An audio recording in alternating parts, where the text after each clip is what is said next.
safety of other passengers, please return to your seat and maintain the upright position.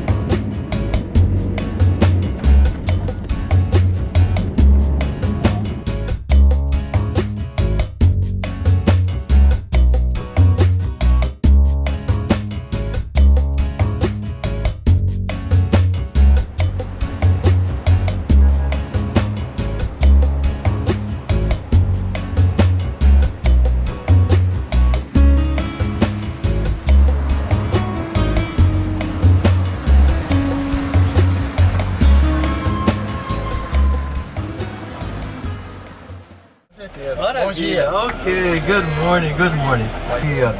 Well, in the first place, thank you all very much. We're exactly on time, 6:45. Thank you very much for this. Really, really nice. Folks, this is a great friend, and he's going to be with us doing Rio de Janeiro. So welcome Heraldo. Heraldo, these are our guests from Cosmos. We're going to be with them now until Wednesday. It's going to be a very nice time. Nice to see you. And let's enjoy this beautiful day. Vamos curtir esse dia muito bonito. Com certeza. Bom dia. Okay, good morning, good morning. It was day one of our tour from Rio de Janeiro in Brazil, and every one of us was ready to go and explore this part of the world in South America. It's going to be our visit to the top of Christ the Redeemer. And what are we going to do after? After that, we're going to have a sightseeing tour. We're going to see the beautiful lagoon of Rio de Janeiro. And of course, we're going to show you the beautiful and very famous stretches of sand of Rio de Janeiro.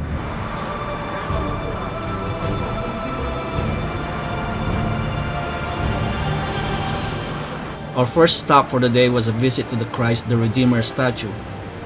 I was really looking forward to this day to see one of the highlights of my trip to Brazil. The weather was perfect and not too crowded at the entrance as we waited for our tour director to get our passes.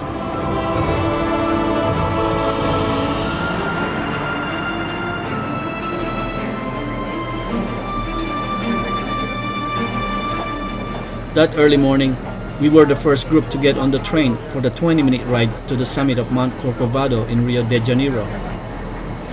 The excitement was on us for the photo ops and the expected amazing views awaiting us.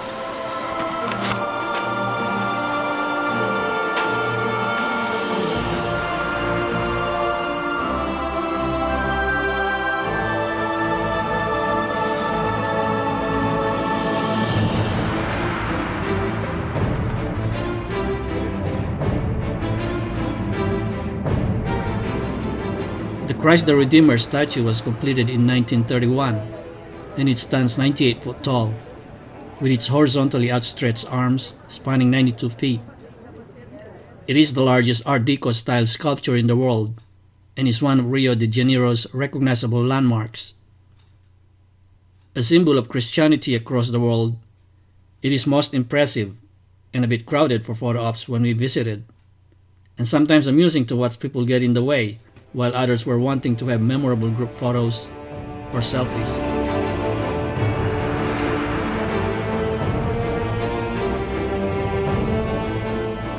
From the observation deck at the foot of the statue, visitors from around the world could also appreciate Rio de Janeiro's panoramic view, which includes the Rodrigo de Freitas Lagoon, downtown Rio, Copacabana Beach, the Maracana Stadium, several of Rio's favelas, and the Sugarloaf Mountain.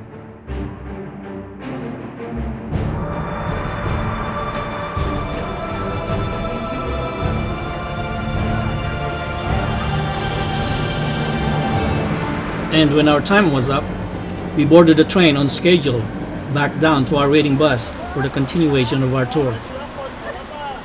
Rio de Janeiro, you have a range of hills and mountains so spread all around. We have over 35 tunnels, or maybe even more than that. Well, this links all the north side of Rio de Janeiro to the south. So many millions of cars every single day, okay? And as I told you, we're right beneath the statue. And this is where After going through the tunnel underneath the Redeemer statue, in a nice view as we pass the lagoon, we continued to explore the sceneries along the Copacabana beach. It was a very busy day with people enjoying the nice weather of Rio de Janeiro.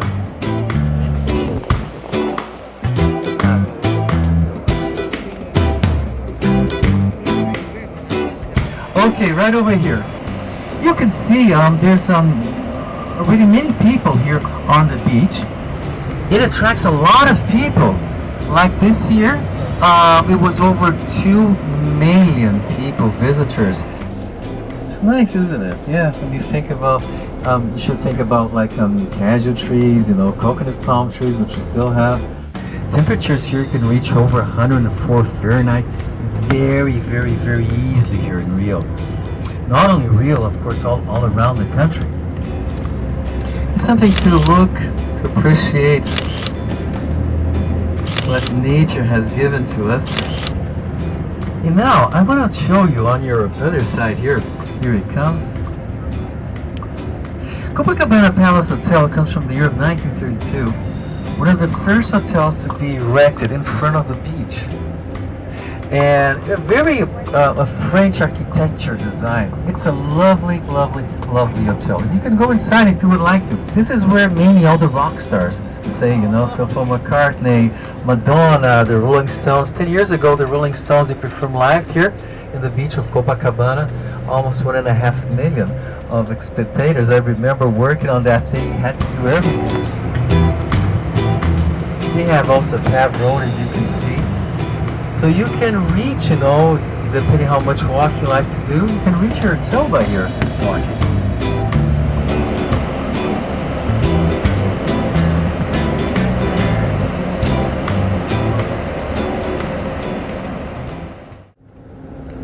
And we're entering the Urca neighborhood, exactly where we're going to have the Sugarloaf Mountain. Are they all going to the Sugarloaf? It looks like. Yeah. Yeah, everyone's going, yeah. Our line is different. So we're special. Holy And you're cow. going to follow me, and we're going in that direction over there.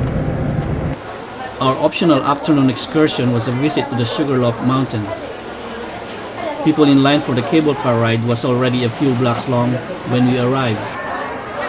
But we never had to worry because we went through a special line for our group. Welcome to Sugarloaf Cable Car. Today the ride is even more special for all the winners. Get the most. From the ground base station, we boarded a 65-person capacity cable car in 2 stages. First to the top of Urca Hill at a height of 722 feet above sea level, and then all the way to the top of Sugarloaf Mountain at 1,300 feet.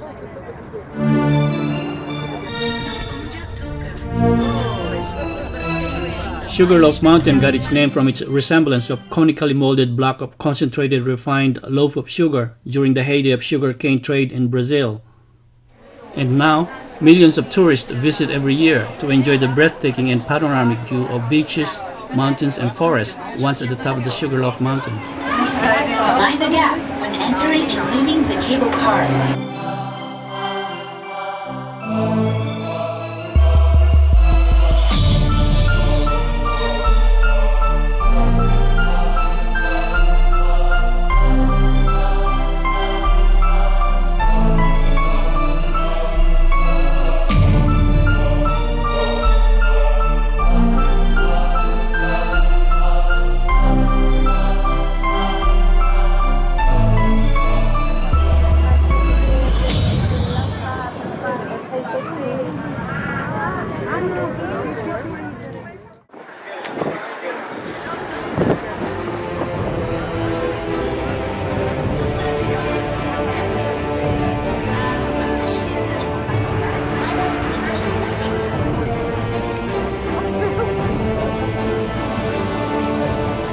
Heading back on a cable car, we descended down to the Urca Hill station to spend time for photo ops, continue to view the surroundings at a lower elevation, and browse for souvenirs or some snacks before boarding again for the ride down to the base station.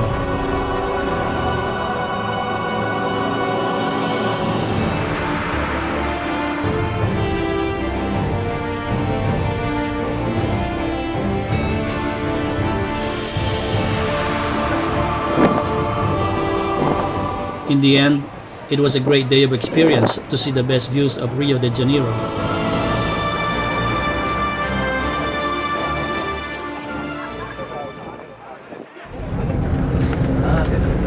You will continue.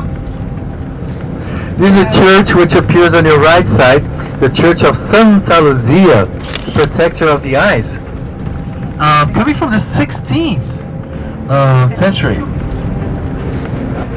This is the Brazilian Academy of Letters on your right side. It's a replica of the Petit Trianon.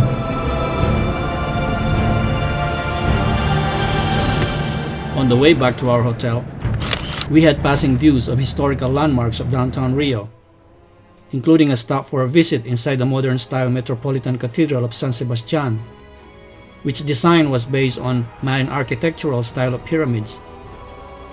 This cathedral has a standing room capacity of 20,000 people, and its 4 rectilinear stained glass windows soar 210 feet from floor to ceiling.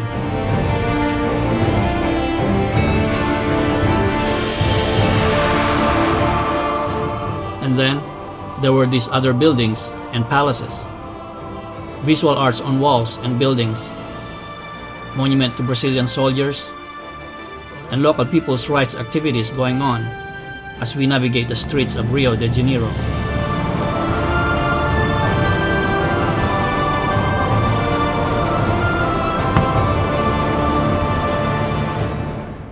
We're going to visit the Imperial City. This used to be the former residence of the royal family. It might sound probably unusual for you. We're talking about royalty in South America. Later on, I'm going to be explaining for you some of the aspects of the Brazilian history, which I think from Our trip for this day was the optional visit to the Petropolis, also known as the Imperial City, an hour-and-a-half drive northeast of Rio de Janeiro. With us was a new guide substituting for our tour director. And straight ahead you see the entrance, Petropolis, Cidade Imperial. Petropolis, city of Peter, also known as the city of the High Rangers. You're going to see some of those flowers in many gardens in the area.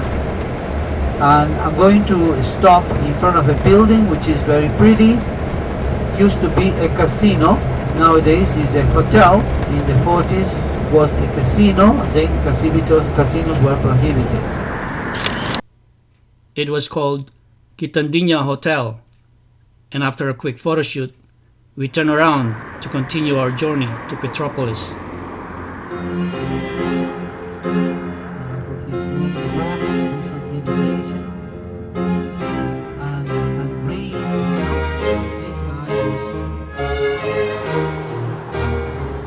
Our first stop in Petropolis was a visit to the old Imperial Palace, the favorite residence of Pedro II, the last emperor of Brazil.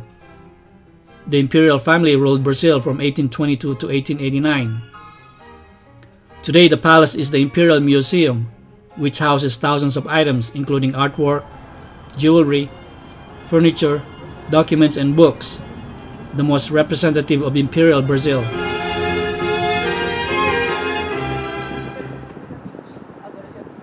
De Alcántara was a Spanish priest. He levitated to his fellow companions, and this is what you're going to see. Moving on for our next stop, and a block away is the cathedral, dedicated to São Pedro de Alcântara, protector of the monarchy and patron of the Brazilian Empire. This is stained glass that I'm showing you, and the first one, Santa Teresa of Avila, together with the other two on the other side. The first one, St. Francis of Assisi and St. Elizabeth of Hungary. All these four came from France. The others were done in São Paulo. So you can notice the colors, how beautiful these are. The cross in this cathedral, you can see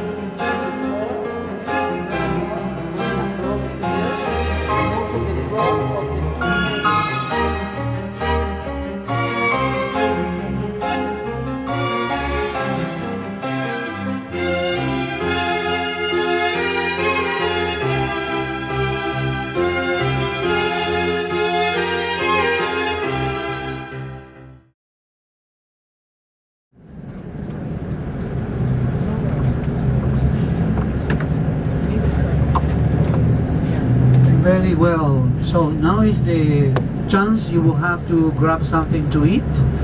I'm going to stop in front of this restaurant that you may check up. It's called. As we headed for our lunch break, we saw more of the sceneries along the streets of Petropolis. Its clean and well-maintained surroundings and architectural buildings. And then afterwards, we had free time to explore on our own.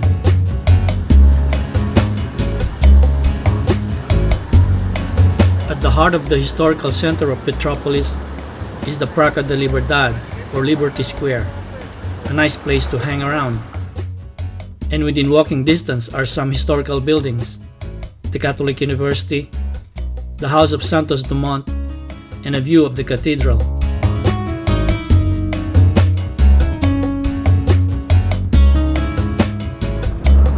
Okay, ladies and gentlemen, back in Copacabana. We'll be in a few minutes at your hotel, the Windsor Excelsior. I'd like to thank you very much for participating of the Petropolis Group tour on behalf of the driver Heraldo and myself. I wish you a very nice evening and a great continuation over to Iguazu. Thank you very much.